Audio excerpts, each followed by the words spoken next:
المفاصل. ثورة المفاصل. ثورة المفاصل. عم ثورة المفاصل. ثورة المفاصل. ثورة المفاصل. ثورة المفاصل. ثورة المفاصل من أجل التغيير في مصر، من أجل أن البلد تعيش حياة كريمة والشعب يعيش حياة كريمة. الشعب المصري كله يستحق أن يعامل باحترام بل بحرية ويعبر عن رأيه. لو خلصنا منه مصر حكمها حاكم عادل ساعتها كل واحد هيقوم بشغله والناس هتحكم بنفسها وتحمي بلدها وتحمي تاريخها.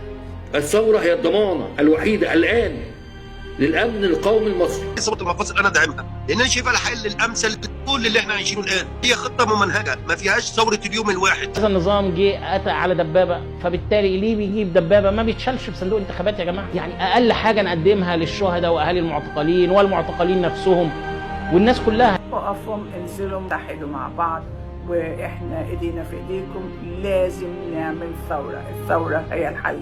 الموضوع ربنا سبحانه وتعالى وضع في ايديكم، يعني على مدى دعمكم على مدى هنعرف نكمل بسرعه قد ايه. احنا بالنسبه لنا مش هنسكت، هنوصل لايه ده يتوقف على حضرتك.